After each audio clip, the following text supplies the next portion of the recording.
Hi, welcome to Head Start, the podcast for race directors and the business of putting on races. If you have built a business putting on races, chances are you would have thought of maybe selling some or all of those races at some point in the future. You may also have toyed with the idea of buying races from others as a way to grow your event portfolio. Buying and selling races still remains a big mystery for most race directors, even very experienced ones. How do you go about it? How do you find events to buy if you're a buyer? And where do you turn to sell your event if you're a seller? What is an event even worth on the market? And how does a typical purchase and sell transaction go down? Well, we're going to be going into all that and more today in our super exciting episode with the help of my two guests, Tony Sapp and Porter Bratton. As you'll hear in a minute, Tony and Porter have a lot of experience between them in buying and selling events, and they have tons of great tips to help you get a good feel for where you stand as a buyer or seller of races in this market, and how you can make the most of the opportunities available to you in this very peculiar post-pandemic environment we find ourselves in. Before we go into all that, though, I need to give a quick shout out to our podcast sponsor, Give Sign Up, Run Sign Up. Normally at this point, I tell you how Give Sign Up, Run Sign Up's free and integrated technology supports more than 22,000 in-person, virtual, and hybrid events, helping them save time, grow, and raise more. Which is all absolutely true, of course. But on this particular episode today, as we're going into stuff that just wouldn't have seen the light of day if it weren't for the support of our friends at Give Sign Up, Run Sign Up, I feel really grateful for what they've done for Head Start and for all of you guys tuning in every other week to listen to this podcast. So thank you guys at Give Sign Up, Run Sign Up. And you, dear listener, if you're not a Give Sign Up, Run Sign Up customer already, go to runsignup.com. That's runsignup.com. And just check out all the many great things you could be achieving for your event for free with the help of this amazing platform. Okay, it's time. Let's get into buying and selling races.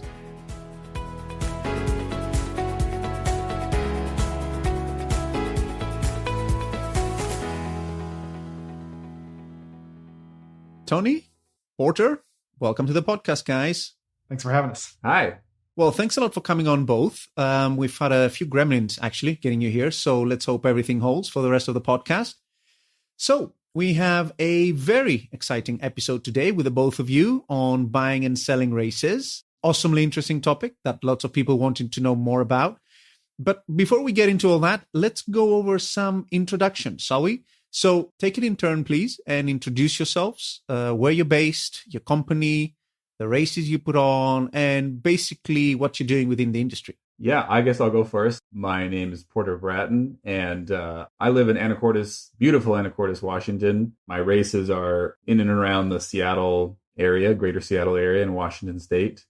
I'm one of the owners of a company that we have a couple different facets of. We've got a road running brand called Orca Running. We've got a trail running brand called Evergreen Trail Runs. And we also have a new guided trail running adventure trip brand called Evergreen Excursions. And that's what we do. So we put on a lot of different races, got about 26 or 27 races in the Washington State. Have a great time doing it. Super. Tony? Yeah, so my name's Tony Sapp. I'm the owner of Negative Split Productions based out of Houston, Texas. At this point, we're offering race consulting and timing services in the greater Houston area and awards nationwide. But previously, I owned and operated some of the largest running events in the Houston area, doing about 25,000 participants a year, as well as I still own and operate the world's largest kids triathlon based out of Katy, Texas, at one of the new water parks over there. Awesome. And I think part of those 25,000 are the races that you sold, right? Which we're going to get into later in the episode. Correct. Okay, great. So as I said, today we're going to be talking about buying and selling races. It's a topic that I think most race directors, at least the people who are in it, through commercial for-profit companies have thought about, must have thought about, some kind of exit for the business or a way to expand their business by buying more races. So I think there's going to be a really interesting topic for them. And I chose the two of you because although you've both sold and bought races, I think Porter was telling me he's had a lot of experience buying some races, and actually that process is going to be really instructive, how you reached out to the right people and, that whole process. And then Tony, of course, sold your series of races. You went through the business brokers, all of that stuff, which is also going to be very interesting for people. So in brief, first, if you can, maybe Tony, you start first. Tell our listeners a little bit about your background in buying and selling events. Yeah, so back in 2015, we started the Run Houston Race Series and the Bayou City Half Series here in the greater Houston area. Run Houston consisted of 5K and 10K events, and the Bayou City Half Series was a half marathon and 5K.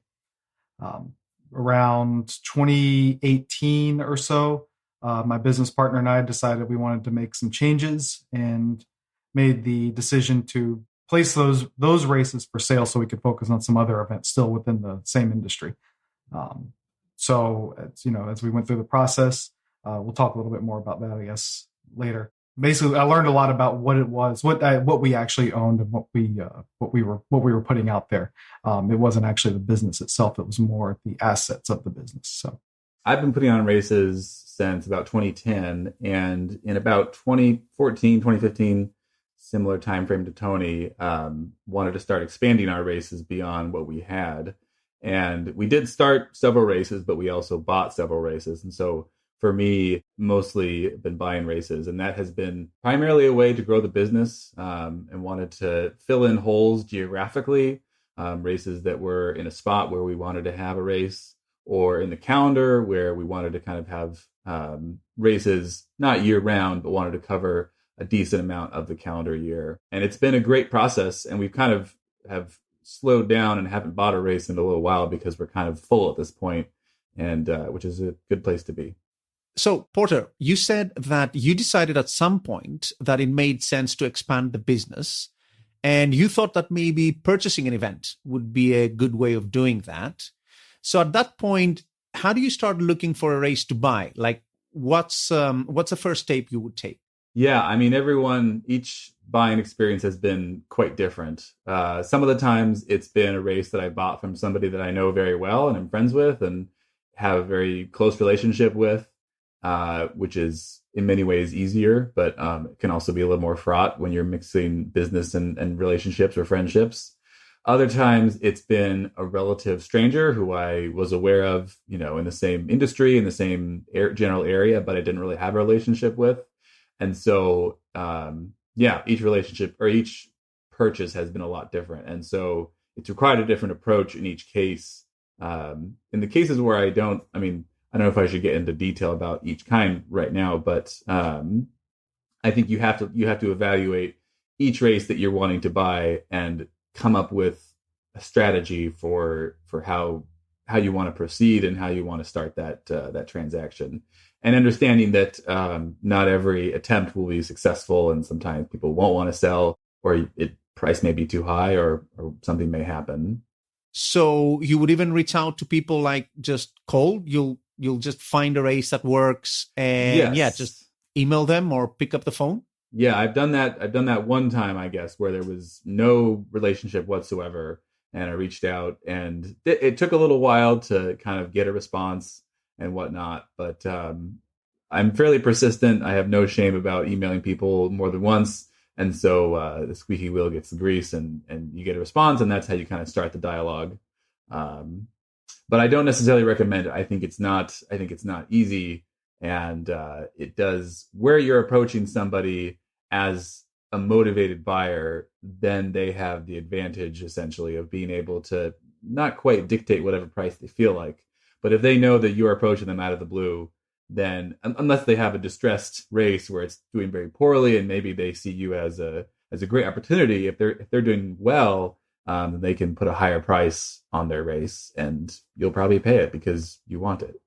Yeah, I think that's a point actually you made to me the other day when we were chatting about this, where you said that basically this market is so thin liquidity-wise. Basically, the party that makes the first move is sort of a little bit at disadvantage, meaning, you reach out to someone, you're saying, I want to buy your race.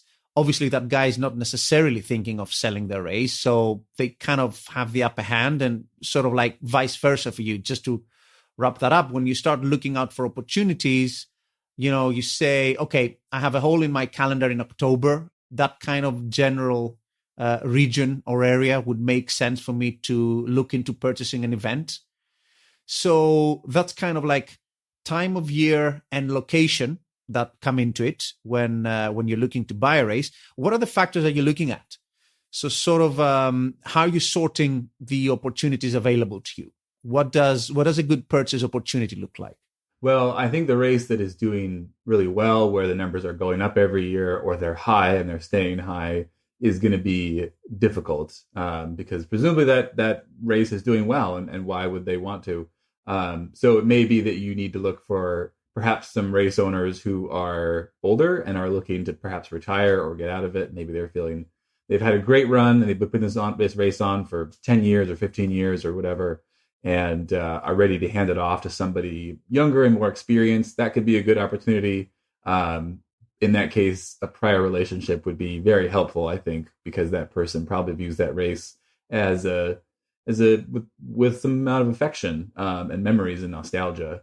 Other times, I think a good opportunity could be a race where the race is not doing well, and maybe the race director or the race owner feels like, this race used to be doing well, but it's kind of floundering, or we've been trying to get it off the ground for a couple of years, but just haven't quite, figured out how to do the marketing well. And so in that case, if you have a race if that race could fit well into your calendar year, but it's not doing so well, you can make a strong case to that potential seller that, hey, I can take this race and give it the success that you feel like it deserves and it merits by plugging it into my calendar of races and my existing runners.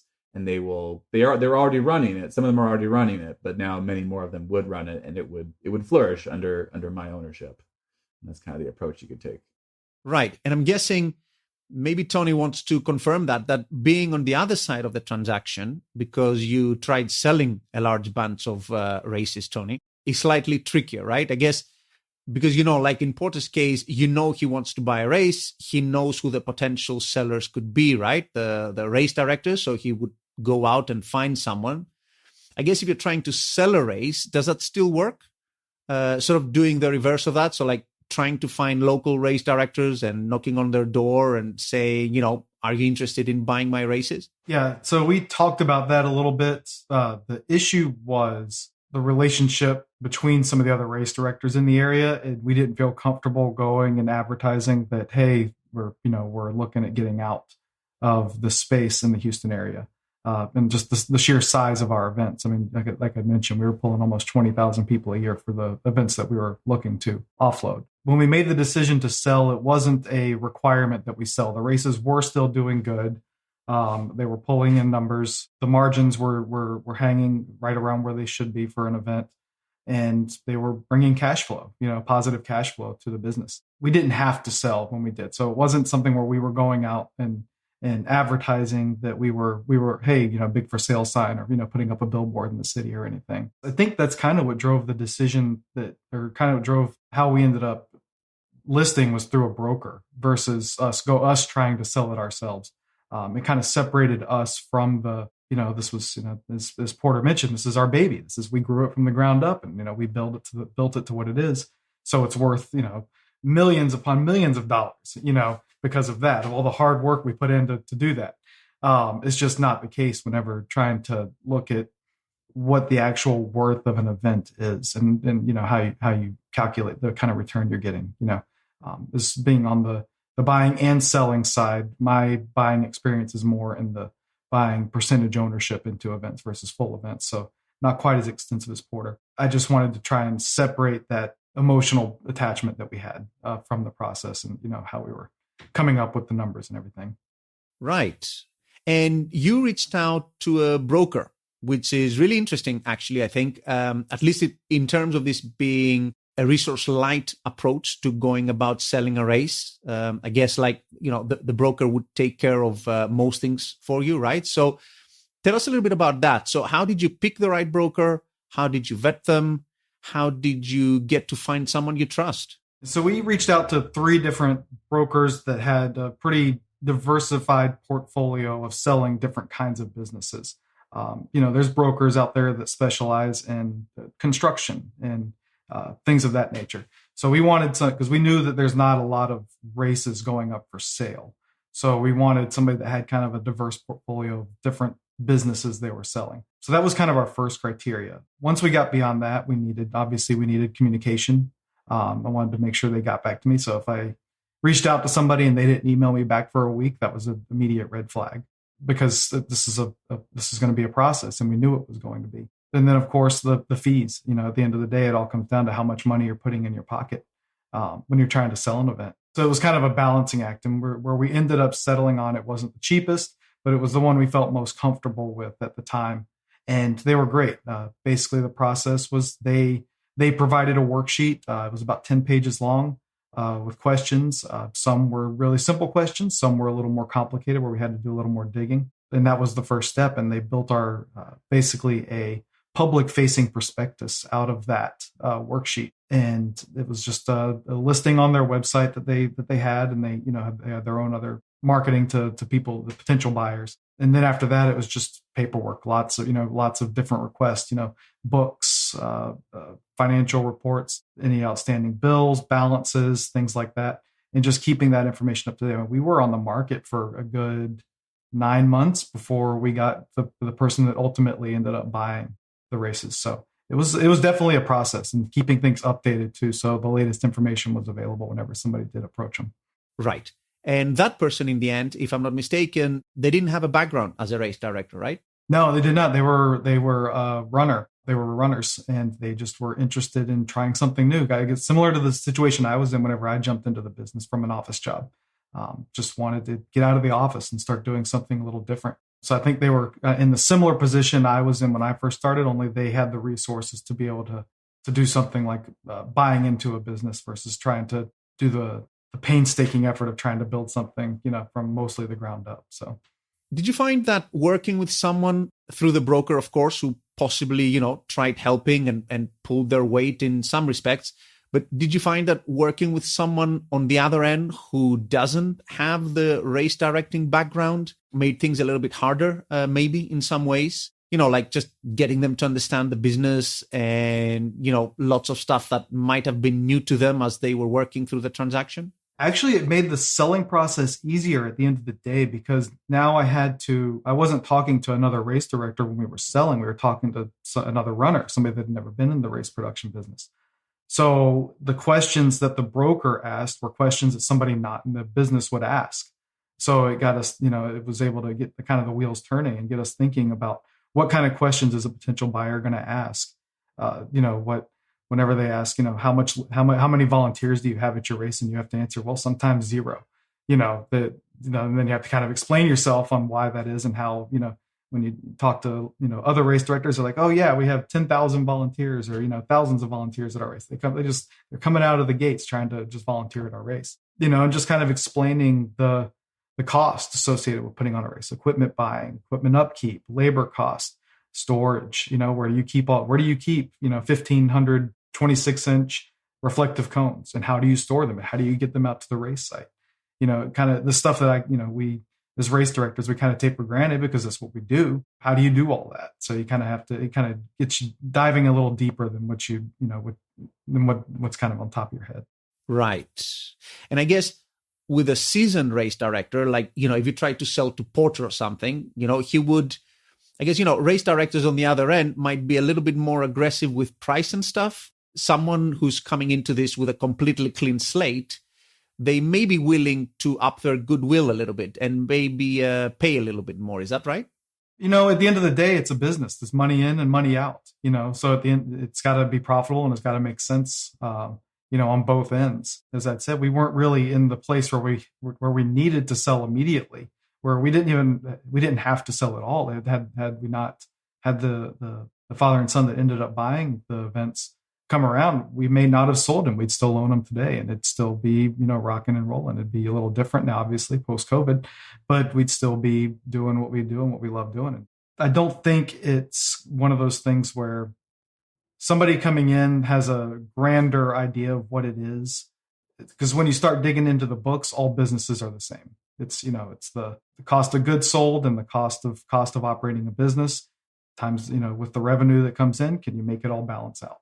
Yeah, that's a good point to keep in mind, particularly when we get to the valuation part of the discussion and stuff about multiples and all of that. It's a good thing to keep in mind that, again, as you say, businesses are all the same and people tend to approach valuing businesses in a kind of standard way. So before we wrap up the whole business broker thing, which I think is really interesting, what kind of commission did they end up taking in the end, the brokers?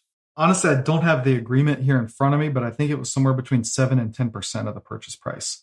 Okay. Good amount. Yeah. Moving on then to the actual transaction. Can I add one thing? Yep. I was just going to say, we've never used a broker, but we have used a lawyer. And I think the lawyer is a helpful thing when you're not buying a complete business or a very large business, but they are very helpful in helping you to write the contracts, the purchase and sale agreements, whatever documentation, and also forcing you to think more or less emotionally and more rationally about what you're taking on, and prompts you to ask questions of the buyer or seller that you might not yourself think of.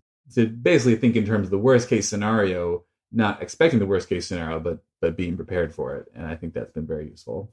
That's interesting. And I will say on the broker side, so the broker did provide those kind of services. So basically, they were our representative since we hired them. That's how the agreement works with them. So they're basically representing us in the sale until we need to get involved in the details and when we start doing the discovery and things like that. So they went through and the contracts and the asset acquisition agreement, the final bill of sale and all of that. So I will say that is part of the service that's provided by the broker. Is especially if you go to them as the seller and you're working with them, you're paying them once the sale is made. They're providing that addition and working with the broker. Besides the one we did, they have lawyers, they had creative, they had the people that put together the full prospectus and all that stuff.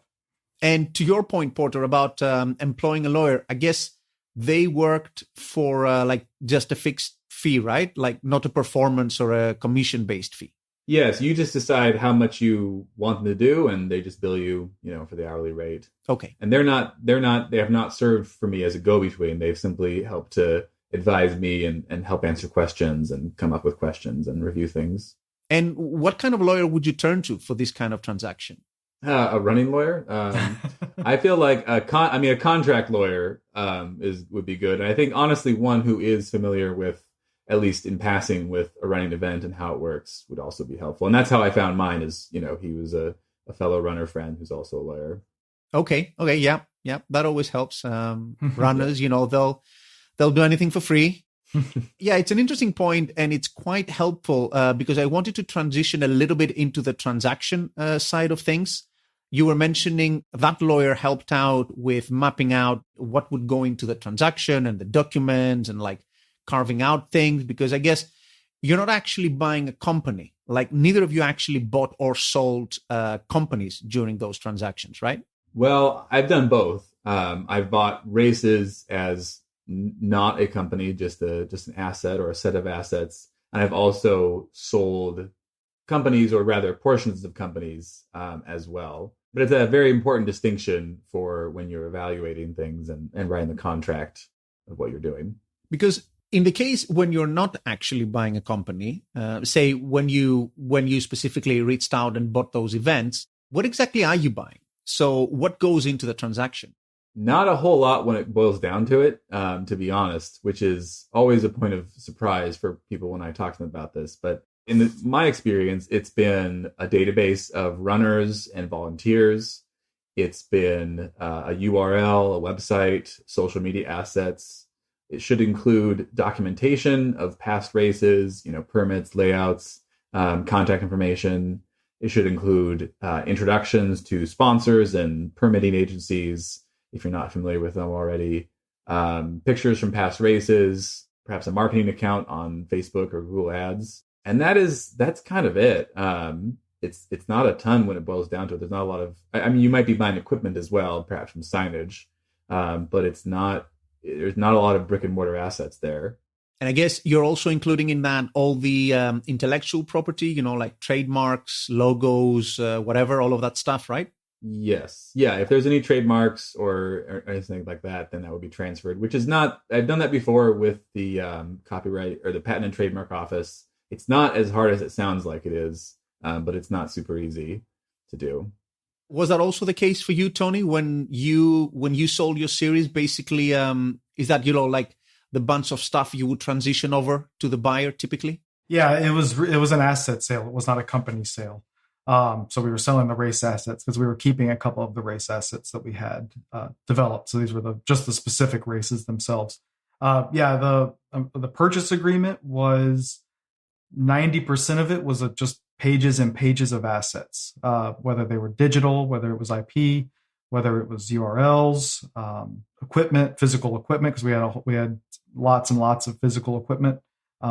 Even the cones to put on the races and everything, the inflatables, banners, all the stuff. So we had part of the process at the very beginning was to inventory everything that we had, whether it was physical, whether it was digital, whatever, Facebook pages, Twitter accounts, Instagram accounts, websites, whether it was, I think we had a Squarespace page as the series page, and we used Run Sign Up for the actual event pages, all the URLs. So it was a lot of transfer of ownership. And, as Porter mentioned, the documentation was huge too. I had put together a manual because we hired a race director about a year and a half before we sold. And so I had been working on a manual on basically event operations. How do you put on this specific race? How much fencing do you need? How many porta potties? Who do you call? Who's your permitting agencies? Just all of the information that you need for each individual race. So all that documentation was all handed over and made the actual selling of the assets much simpler and much more straightforward versus if I had not had all of that stuff. Okay. You run a pretty large operation, and, we've been emailing with both of you through your own domain and business emails and stuff. Sometimes, like people, particularly when they build races from scratch or smaller events, they tend to tangle up their personal email with their business email sometimes, particularly at the beginning. Does that ever sort of like catch up with you in terms of actually transferring domains and Twitter accounts? And does that ever become like a serious hurdle in these transactions? I haven't found it to be. I do get every once in a while random emails from GoDaddy.com for URLs that I have not owned in years. But I have not found that to be an issue. I think the attention to detail that a buyer or a seller shows in that communication, whether it's like Tony was saying that there's just pages and pages of assets, the more detail that you see there, I think is always a positive indicator of how earnest and positive of an experience the transaction will be. The other thing I wanted to add is that when you are buying and selling a race and it's not a company, the IRS, and I'm not a CPA, so this is something that I can't speak to completely, but an important consideration is that the IRS will consider this to be a goodwill transaction, which has implications for your taxes in the United States. So if you're buying or selling a race, make sure that you talk to somebody who knows what they're talking about goodwill and how that does affect your taxes, because the IRS is not going to see a race the same way that you might see a race as far as how it affects your taxes. Do you have any information to elaborate on that a little bit?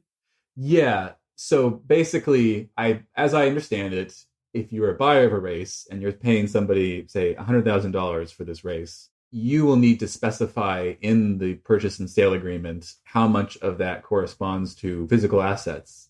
Like this race comes with 100,000 cones, so it's worth $100,000 because each cone is worth $1. And the IRS would say, okay, yeah, you spent $100,000 that's on cones that qualifies as a business expense. You can write it off your taxes.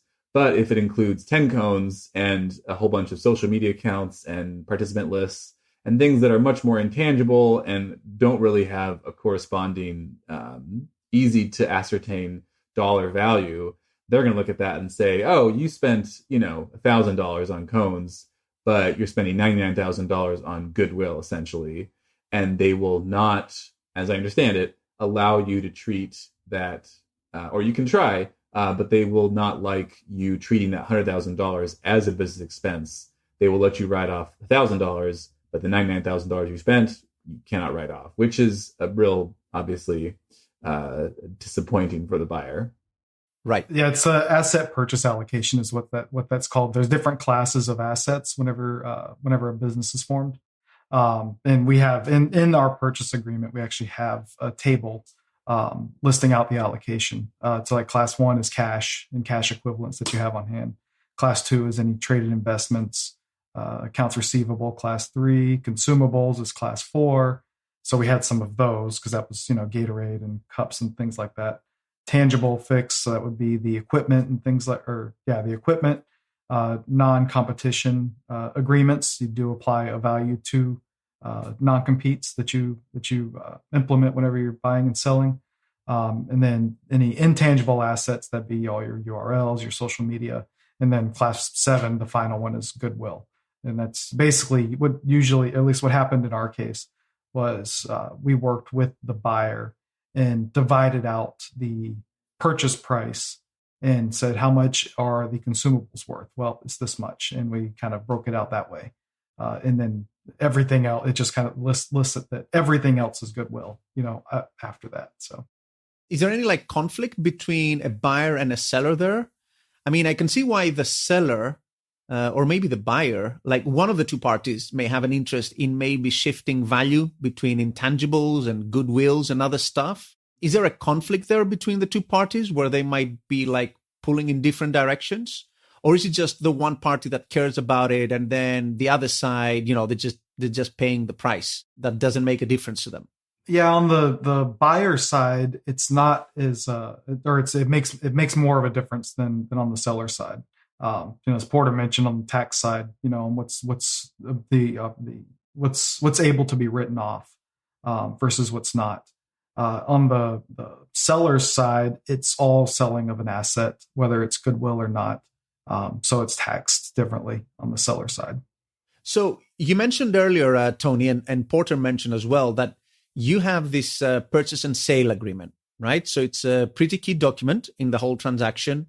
It lists all the things that are being bought and sold. What else goes into that document? Does it mention, timing, when things are going to move, when things are going to happen, how they're going to move, all of that stuff? Does it go into that kind of level of detail? It really depends. Ours was fairly straightforward for the most part because it was listed purchase price, and then we had an incentive bonus for an additional portion of the races because I was actually staying on with them for about 6 months as the transition period to get everything transferred over. So ours wasn't too much in depth, but there are obviously indemnifications, non-competes. Like I said, the list of assets was the biggest part of this whole thing. Most of the pages were that. Any assumed liabilities and things like that. For it's a contract. It's a standard. If you've ever bought a house, if you've ever done anything like that, then you kind of have seen the format, and it's very similar across the board. There weren't really any surprise things in here. It was all very straightforward. Once the price is agreed on, then it's all just kind of details and filling in the gaps. And which party generally drafts that? Would that be the buyer or the seller who sort of initiates drafting the purchase sale agreement? For us, it was the buyer. I'm not sure if Porter has the same experience or not. Yeah, I've had it go both ways. In most cases, as the buyer, I provided the contract, and that was largely because once I had done it one time, I had the purchase and sale agreement drafted, and it was easy to just change the dates, the names, assets, and retain all the rest of the language. It should be fairly straightforward at that point. There shouldn't be a lot of surprises or curves that arise from the purchase and sale agreement. I do think that you want to have the dates in there of when things are finalized, when things are going to be transferred. The non-compete agreement in there should be very specific in terms of the geographic area it's covering and the time that it's covering, and maybe even the modality of the race. If somebody's putting on triathlons and running events, maybe it should only cover one or the other, depending upon what's being sold. It should also cover what's not being purchased, because it could be that the race has outstanding debts or things that are owed to vendors or timers or other parties, and you want to be very clear that you're not buying those things, or maybe you are buying those things and you want to spell those things out. And then also, if you're buying a race where perhaps the race is in October and you're buying it in May, or you're signing the agreement in May, but you're not taking ownership until after the race has occurred, you may need to put in there some clauses about the race's performance that year to protect yourselves from, maybe the person sells it and they're like, well, I don't, why even bother this year? And so you want to make sure that the quality is still there. And also, if you're buying a race where maybe the rate numbers have been declining, you want to put some sort of clause in there that will affect the final price based upon how the race does. So there could be a bonus for a race that does well in that last year, or a penalty if the race is doing poorly, where for every 10 registrations less, it affects the purchase price this much. And that way you're kind of protecting yourself from any future effects of the race that year. Right. But those effects, I mean, from the point of view of let's say Tony, who was selling his race, he might have those clauses in there that, either reward him or punish him after the actual transaction, but he wouldn't have any say on how the race is managed, right? So it's a little bit of, like a roll of the dice. I mean, you're just waiting to see how the race might do, and you have no control over it. And maybe new management, doesn't pay enough attention. And in the end, you're on the hook, you're on risk for something that you have no control over, I guess, right? With these bonus payments. Yeah, well, I guess it's all about controlling that risk and deciding how much you can accept. I guess in this particular example, I was thinking of, if you're buying a race, if you're signing an agreement in the spring for a race that takes place in the fall, for example, but the seller is still putting it on in the fall, that's the situation where you want to have some clauses in place that reward or punish the seller for their performance, to control your risk as much as you can. Yeah, and our race, so the way ours was set up was we were selling in June, but I was staying on until the end of December. So they worked in, they called it contingent consideration, depending on the outcome of the remaining races of that calendar year. And since I was, staying on in my same capacity and operating the business, I was able to, obviously I wasn't keeping the books anymore, but I was able to see and make sure the races were still, everything was happening the way it was for continuity for the remainder of that year. Of the many things that you'll need to worry about when selling your race, keeping a clean record of your event's data, being able to share that data with buyers, and when it comes to pulling the trigger, being able to transfer that data onto the next race director is right there at the top of the list. And I can tell you there's no better platform to do all that on than GiveSignup Run Signup. With GiveSignup Run Signup, it's easy to shift back-end race access from one race director to another, providing third parties of your choosing with instant insights into historical participant data and communications. In fact, every single historical action a participant may have taken on your race, from using a coupon code to making a donation, is stored right there on your race director dashboard. What does that mean? Well, it means that you can boast to the buyer being able to transfer over not just a list of emails, but a full CRM system that your event's buyer can then use to extract more value from your race, meaning an easier and more profitable transaction for you, the seller. On top of that, you can make use of GiveSignup Run Signup's extensive reporting functionality to quickly furnish potential buyers with all kinds of valuable insights, from historical registration patterns to repeat participant data.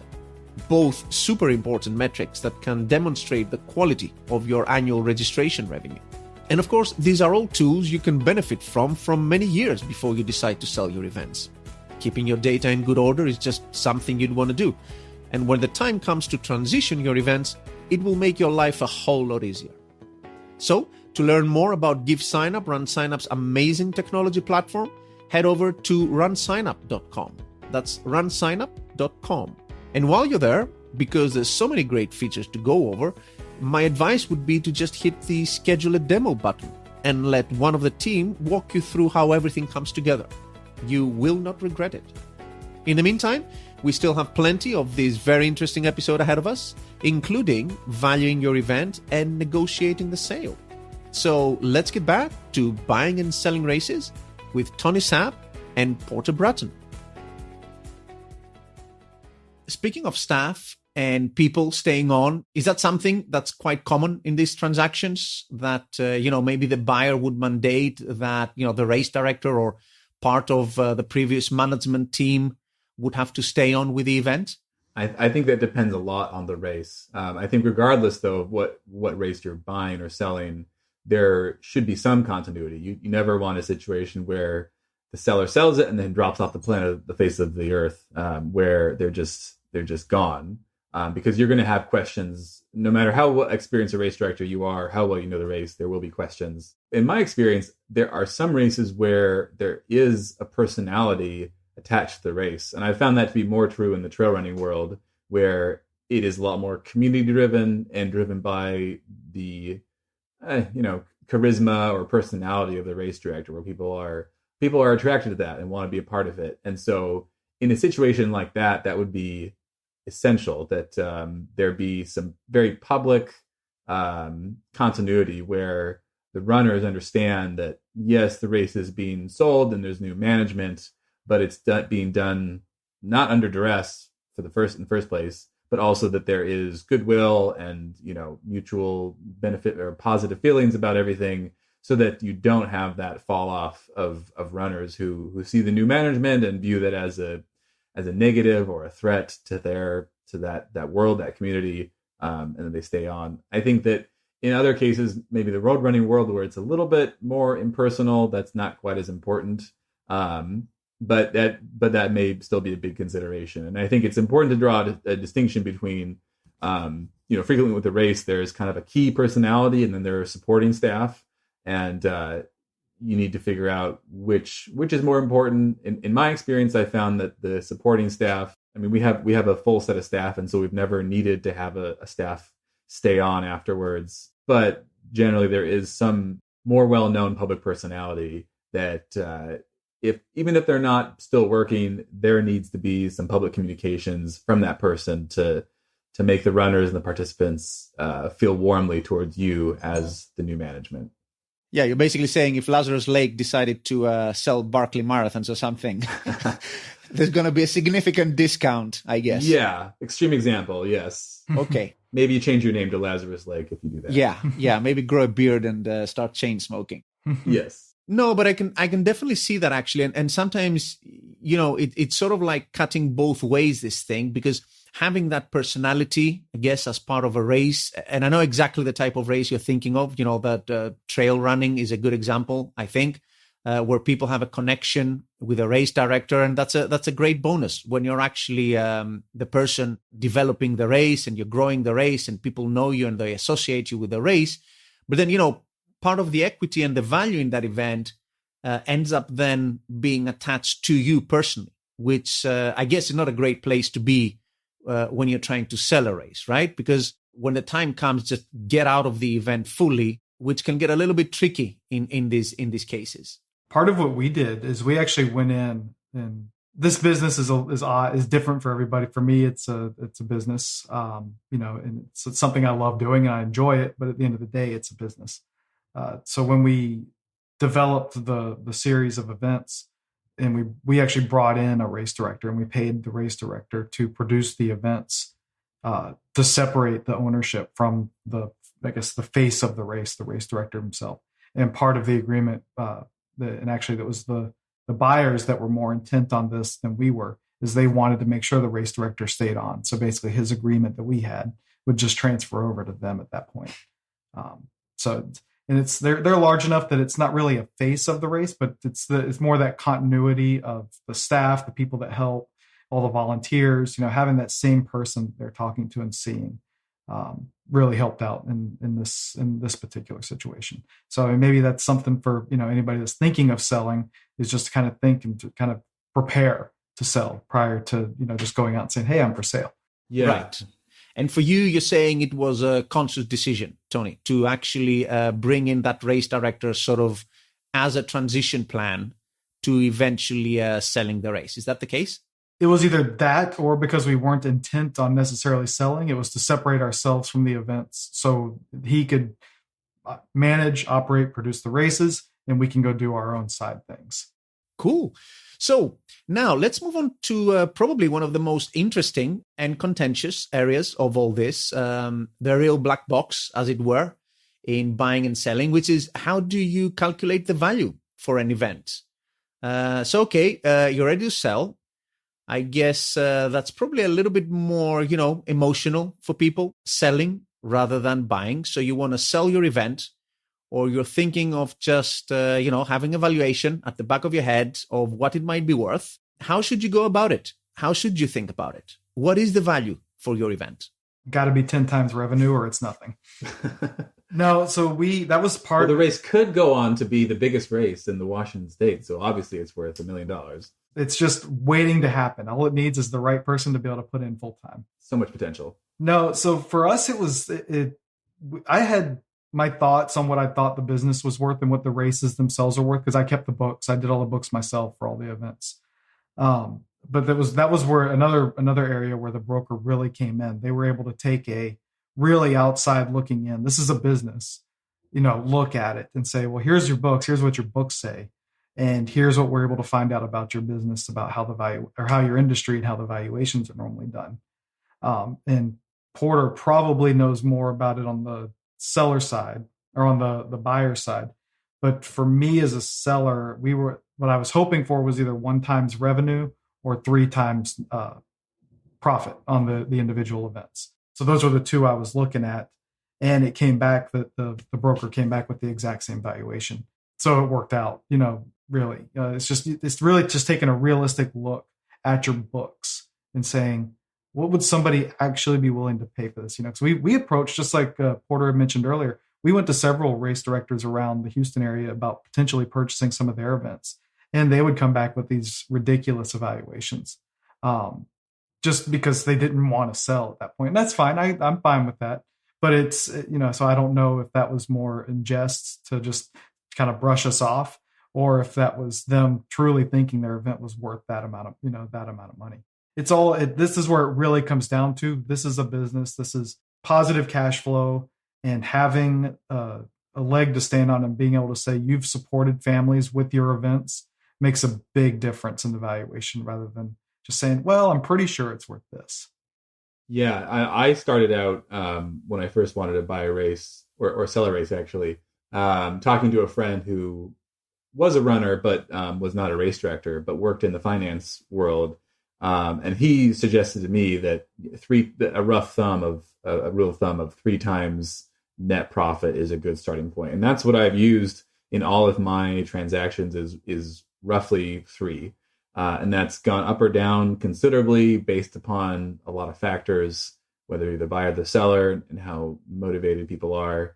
But I think the biggest thing is as Tony alluded to, is to look at the books and be as dispassionate and rational as possible about what your event is actually worth. Because at the end of the day, how much money it produces is what's going to determine what it's worth, not how much it could make in the past or what you hope it will make, I guess.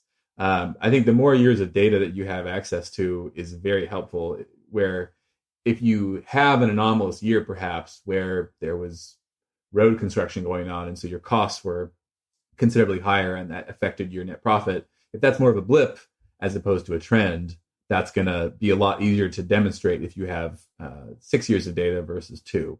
As I said earlier, I guess if you're the buyer, you're likely going to have to put a higher valuation. If you're approaching somebody out of the blue, you're going to need to put a higher number on that, because that the market in that case is one person, the seller, and so they're going to be able to kind of dictate a higher number. Yeah, and then obviously how much physical stuff comes with it as well, physical assets come with the race is a factor. And I'm kind of your relationship as well with the person. If you're the potential buyer, if you know them, if you don't know them, that's going to play into it as well. So to your point about physical assets, just for a moment here, how does that factor into it? Because if you're paying a multiple on profits, then I guess you pay sort of market value for all of the other like hard stuff, right? The physical goods, the trusses and the cones and stuff that you're bringing in, right? Right. I mean, buying equipment, it's easy to put a number to a generator or a cone. And so that is essentially a separate calculation, I suppose, from the net revenue calculation, because you're buying the generator one time, and so you're going to pay a price for it. Whereas the net profit, you're also buying it, I guess, one time, but it is a separate calculation. Yeah. Yeah, that would be that. So you take that was, obviously they took the books, they took all the information I gave them for past events. Then they took a list of equipment and said, okay, this is about what we think this equipment's worth. And I had the valuation for everything and the depreciation. So I already knew exactly what it was. It all comes down to the final number. But, that 3 times is really kind of the standard to start. Yeah. One more important consideration is if the race seller, for example, is paying themselves a salary, where if the race is making $100,000 and they're paying themselves a $20,000 salary, could be a very different calculation. They're paying themselves a $60,000 salary. So need to make sure that in the books that's being called out and specified, so that you're looking at an accurate net profit, not one that's being distorted by a whole bunch of salaries being paid out or something else. Yeah, which I guess means at the end of the day that, we're talking sort of abstractly of what a race might be worth. But of course, the buyer, depending on their circumstances and, whether, they have staff, for instance, that they can better utilize, different buyers can end up extracting different levels of value out of the same event at the end of the day, right? Yes. So help me out with something here, because there's this TV show I used to watch online called Shark Tank. And there's one we had in the UK as well. It's called Dragon's Den. And I think they have it in Australia and a few other places. And the kinds of multiples that get thrown around there, they're not 3 times. They're not 3x. They're not in that kind of ballpark. So what is different? Why do you see in those shows, which perhaps also, influence some people in thinking around what they should expect from their event to sell for? You see in those shows people throwing around multiples of 10 times, etc. And we're talking about just a mere 3 times profit here. So what's the difference? I think it's mostly because of the different the industry and the status of the business. A lot of those Shark Tank businesses, they're either software or they're startups or things like that. So they don't really have a history of revenue to go off of. What I think a lot of the sharks are buying into on those shows, or the dragons, they're buying into the potential, the future, what they could grow it to with their, with them just posting on Instagram about it or having it part of their, part of their business portfolio. You may be able to extract something more, if you went to a high level capital investor or something like that. We see some pretty big multiples getting thrown around with the Eventbrite IPO and things like that. None of us are Iron Man. We're not huge organizations with lots of people, with hundreds of employees around the world. The people that are listening to this podcast, they're like Porter and I. We're 1, 2, 3, 4 person businesses. Maybe you have a few part-timers on top of that. It's not a corporation that's offering assets. It's a small local company for the most part. So, yeah, and it's not on TV. It's probably the biggest thing that it's not very sexy to be like, oh well, this race has been very stable and it's not going to take off, because there are when was the last time you heard of a half marathon that had any sort of exponential growth? Like, it doesn't. I think maybe 10 years ago with a mud run or a color run, that could be the case. But if you're buying an 8K down the road from you or whatnot, if you grow 5% or 10% next year, that's, in my experience, you're doing just fine. Anything beyond that's amazing. So yeah, it's all about the I guess the opportunity for scale. And there's not, the scales of races growing is in the single and maybe double digits, but not the exponentials that Shark Tank is pitching. Right. Okay, that makes sense. So let's circle back a little bit to the transaction itself and the negotiation.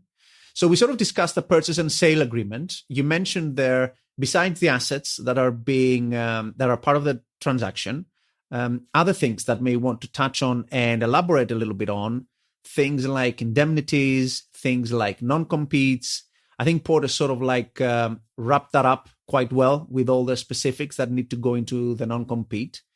So besides the assets, what else would you expect? What are the warranties, like commitments, indemnities, any kind of other stuff that might be spelled out as part of the transaction itself? Yeah, well, I wish I'd reviewed my purchase and sale agreement before this call. I would have all those things at hand. But I think you want to spell out in there a commitment from the seller of how much assistance they're going to give you. They're going to be, available for a time period of 6 months or a year or 2 years or whatnot, for your questions. And they're going to, commit to giving you up to, 40 hours a year or some specific amount, so that if there is a more complicated question that does come up, that you're not in the position of them saying, well, I've already given you, you've asked me too many questions. I'm done.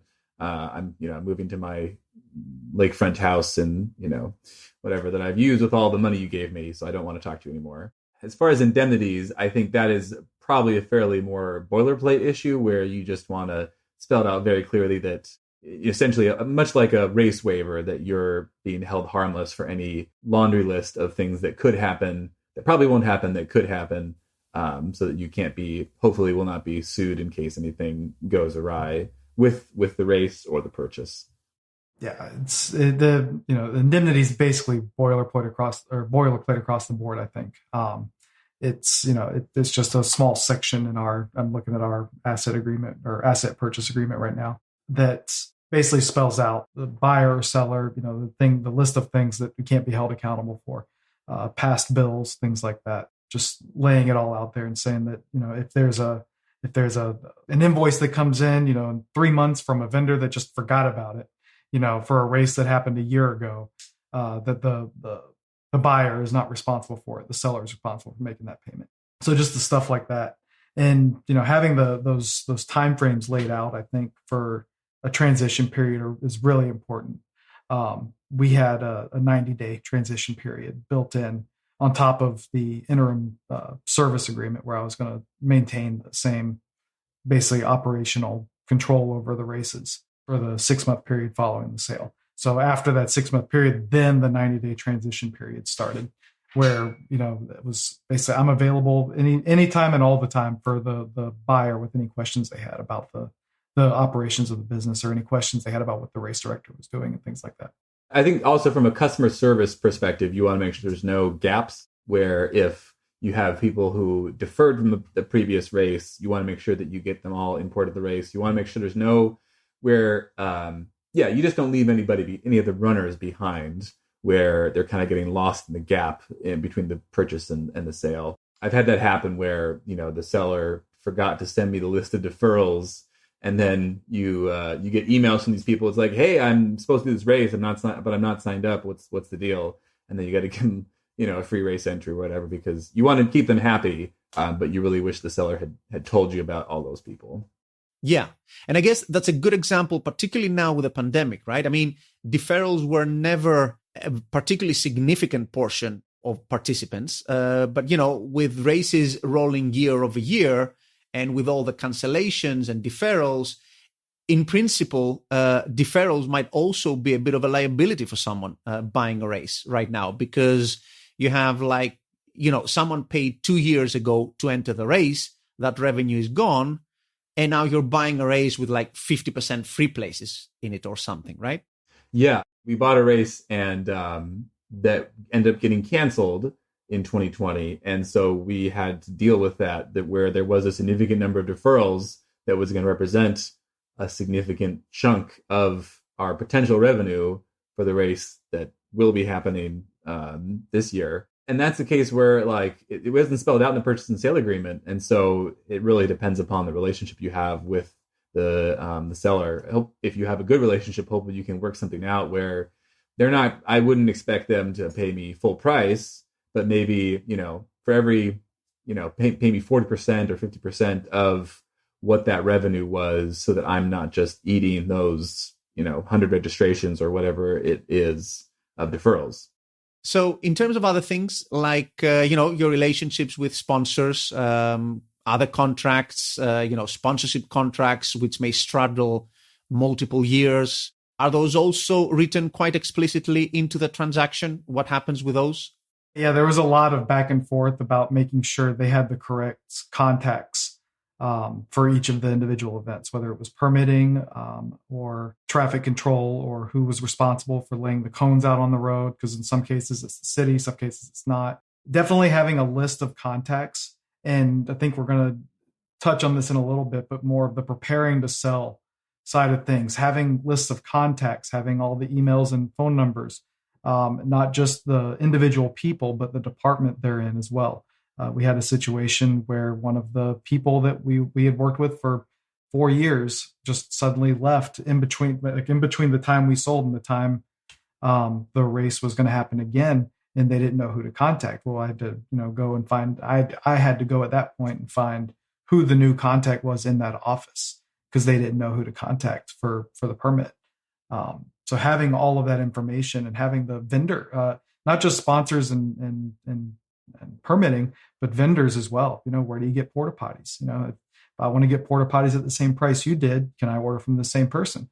Well, we got to negotiate and make sure, with that vendor to make sure they understand same event, new owner, new person to invoice, but they should be getting the same deal we were getting to keep the valuation still accurate. Yeah, with the vendors, hopefully it's a little more straightforward because you are paying them, and so they have a vested interest in you as the new buyer in maintaining that relationship, since they're making money off of it. I think with the case of both sponsors and volunteers, there is much more of a personal aspect to it with both. With the volunteers, people are working for free essentially, and so if there was a close relationship between the seller and the volunteers, then that's another thing where an introduction and what the seller says to those volunteers, goes a long ways towards bridging that gap from the seller to the buyer. And the same thing goes for the sponsor. And if there isn't a multi-year contract in place where it is kind of more of a year-to-year thing, or maybe even a handshake agreement, it's the onus is on the seller to do a good introduction. But it's also should understand that the seller can't control what the volunteer or sponsor chooses to do. They can't force them to continue to be a volunteer or continue to pay money to be a sponsor. And so you may lose. There may be a fallout, or you may lose some volunteers. You may lose a sponsor, depending upon the relationship prior between the seller and the volunteer or sponsor. Yeah, I mean, it sounds like all of this, which is fairly obvious, right? It's like any other transaction that, you can only write down so much and, rely on the legalities of the contract. You're not going to start dragging people to court for, like little details in the contract that go wrong. So hopefully you have a relationship there that you can trust and that works. And hopefully you're dealing with someone, with a fairly sober-minded individual who are going to, be able to help you out when things go wrong, and when things don't go according to the absolute letter of the contract, right? Yes, I think it's also worth going into it with the worst case scenario mind. Hope for the best, plan for the worst, because things can go poorly. I've had most of my transactions have been very smooth. Everybody feels good afterwards. There have been some where there was afterwards poor feelings arose, and I've received some very light threats, I guess, in the past. Nothing that I took too seriously, but it still is unsettling, I guess. And so it's important for you, I think, mentally to map out what's the worst case scenario. Like if I receive a letter, like a cease and desist letter or a letter threatening to sue, like how am I going to feel about that?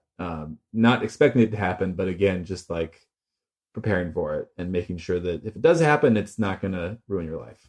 And also getting ready for that inevitable phone call once your race, you take over the race for the first year and it's super successful and the owner wants it back all of a sudden because you were able to kind of rebuild it. So yeah, those happen as well, and just kind of prepare yourself that's, people sometimes feelings get hurt, it's the agreement was made and you stick by that. But sure. Yeah. And I can definitely see that. So you spoke earlier, Tony, you mentioned getting ready for the sale. The onus of putting together documents in a transaction like this falls with the seller, right? So the buyer is just there basically asking for things and they just receive it. So from your point of view, for your transaction, how long did that preparation take? Basically, I guess, with the advice of your broker, how long did it take to just pull everything together? So I like to think that I'm extremely diligent when it comes to books and things like that, accounting for money, money, cash flow, and everything like that, and documenting things as well, like how much fencing did I buy at this rate or rent at this race this year? How much did I do the next year? Well, I've had a 20% increase. Why? Things like that. So really, the best way to prepare is to start from the very beginning. From the very beginning of you producing your event, keep a spreadsheet of all the expenses and all the money coming in and going out, what you used it for. Document stuff as you do it. Be like, hey, I contacted, just a note app. You contacted this person this day, and what you accomplished on that contact. Having that information and having it readily available and organized is going to make the selling process a million times easier. I was able to get through the 10-page initial questionnaire in about an hour and a half, because I had all that stuff readily available, and it was easy for me to go reference other material to find the answer to a question. Same thing whenever we did get an offer and the potential buyer had questions, they would email a question to the broker. The broker would forward it to me. I'd answer right back because I had done the work up front to have all the stuff in front of me and easily available, so I could reference it and go back. It's like, hey, what was this expense for, and why did you guys spend $1,000 paid to this person? And it says it was for labor. Well, I have notes, I go back to my notes and say, well, this person did this for us this year. That's why we paid them that much. So really the best way is to start at the very beginning. But if you haven't been as diligent on it now up to this point, you're going to have to spend a lot of time getting things organized. Buyers are going to have a lot of questions.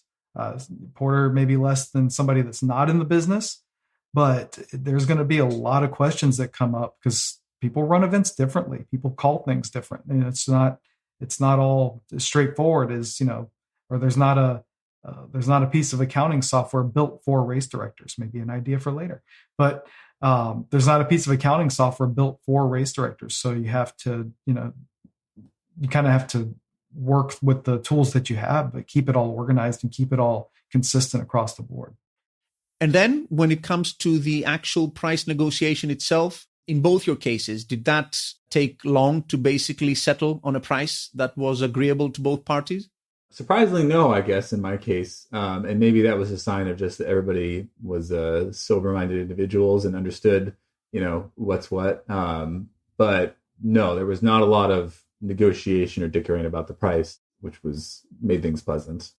Yeah, ours, because we had the professional valuation done by the broker, we were confident in our valuation. So we did have some offers that came in like way lowballing at start, and we turned them down and said, no, we didn't even counter offer because we knew it wasn't a serious offer. If it wasn't something that we were interested in. I didn't want to get in a price war, price negotiation or anything like that. When we did end up finally accepting an offer, it was within our asking range, and the negotiation came down to on the what they call the contingent consideration was the performance base for the remainder of the year. That's where the negotiation came in, not in the actual purchase price itself. So I think if you do a good job in the previous steps that we've talked about today, you'll be at that point where the price is kind of locked in for the most part. There might be some back and forth. There may be some, well, we'll give you this much if the races do this, but this much, there's a little bit of back and forth there, but it'll be way less if you're really honest with yourself right up front when you're doing your valuation and putting your documents together. From the buyer's perspective, I think it behooves you to not do a lowball price, especially if you're not using a broker, because if you come in low, not only your chances of buying are lessened, but it can also be a little insulting to the seller. And maybe even if they do end up accepting it, that's going to leave in the end a bad taste in their mouth, or just make them less it will sour the relationship a little bit, which will affect you for a long time, simply over some dollars, which may feel like a lot, but hopefully you have enough confidence in yourself as a race director that you will do a good job with it and make your money back in a few years, and that relationship will be preserved and will ultimately be a better investment. So morally, Porter, are we saying that basically in a transaction, it's basically expected of the buyer to come up with a price. Like you wouldn't go to someone and say, I'm just interested in your race generally, and you tell me what you're interested in selling for. Yeah, it's gone both ways. I'm no professional negotiator. I'm sure that there's opinions of people who do that for a living on what's better to do. But I've had it go both ways where I have proposed a price. And I think it's hard being the person to go first because there is a lot of things riding on that number. And that's where you need to have a reason, a justification behind that number. So hopefully at that point, you've got the books and you've looked at them and you come up with a number. And if the seller, is questioning, where'd you come up with that number? You can point to, well, like, here's your books. Here's how I came up with this number. It's not just being pulled out of the air.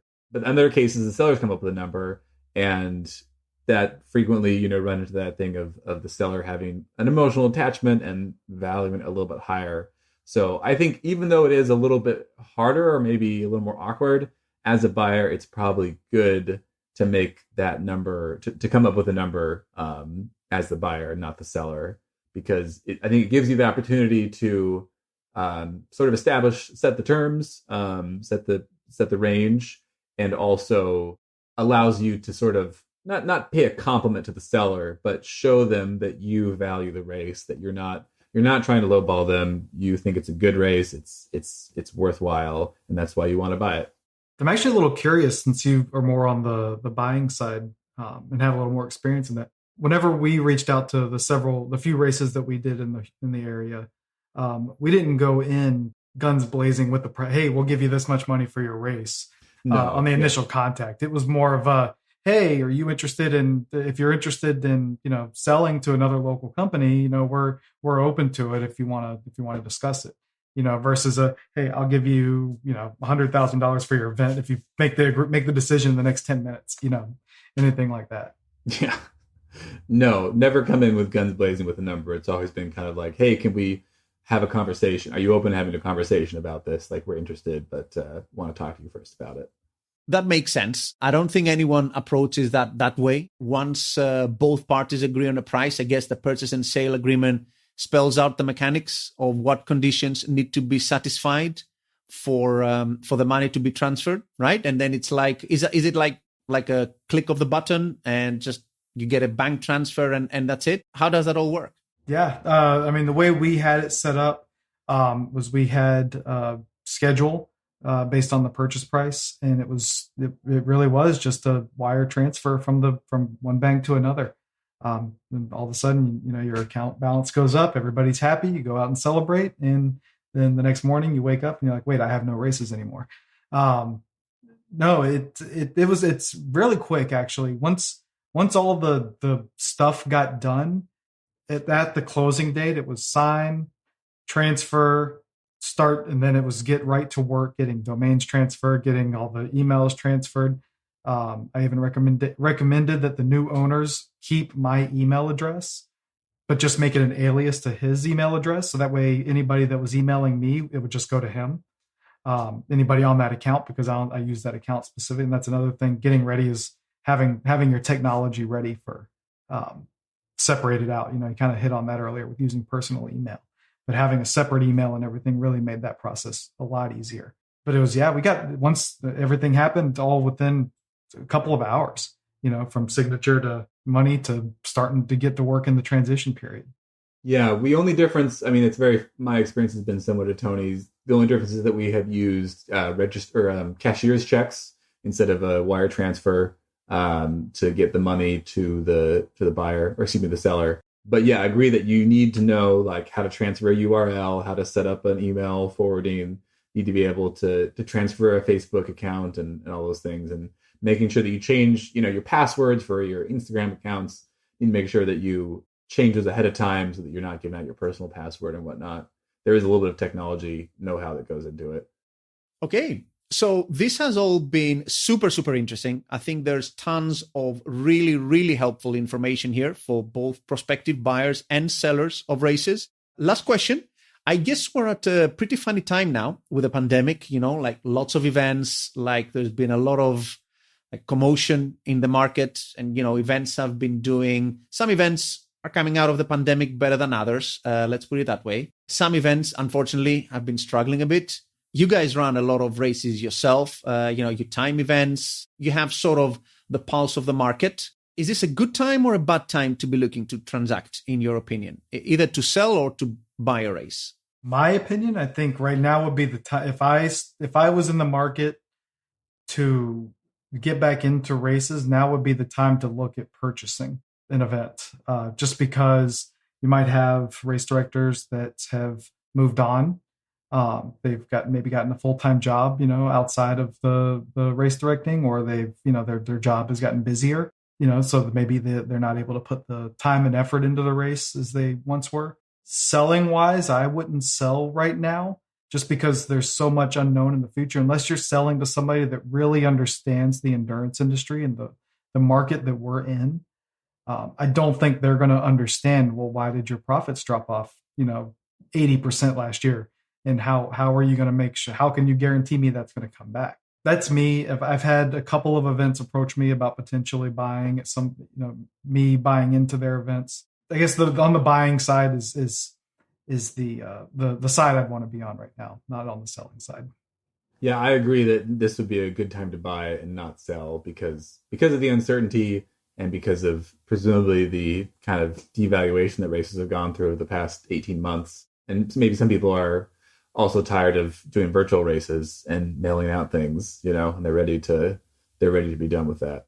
Okay, so last word then, please, from each of you. From Tony, I suppose, with more with the seller hat on, and from Porter from the buyer's perspective. Final word, respectively, to buyers and sellers going into a transaction. What's your advice? Make sure, as the seller, make sure you understand everything about your company, because you're going to get asked everything about your company and the races that you produce. Make sure you start from the very beginning, keep good books, keep good documentation.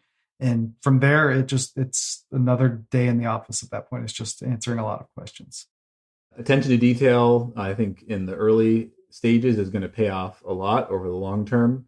And understand that, this is a market. It's not like buying a house. It's not a lot of people shopping. It's a market of one person or one company. That relationship is going to matter a lot, and the quality of that relationship. Okay, awesome. I know you guys are, you're members in our Race Directors Hub group. So I know people can find you there if they want to reach out to you with any questions or thoughts, or perhaps a race or two to sell. Do you perhaps want to share your emails as well with our listeners and your contact details? Sure. My email is kind of annoyingly long. It's Porter, my first name, Porter, at blackfishventuresllc.com. So that's black, like the color, fish, the animal, ventures, plural, llc.com. And people can reach out to me at tony@mynegativesplit.com. It's TONY at MYNEGATIVESPLIT.com. Or you can just go to mynegativesplit.com and reach me out there too. Okay, great. Guys, thank you very, very much for your time. Thanks for all your patience before the recording with all the gremlins we had. Thank you very, very much for all the wise advice. Thank you. Thanks, Panos. And thank you very much to everyone listening in. And we'll see you all on our next podcast.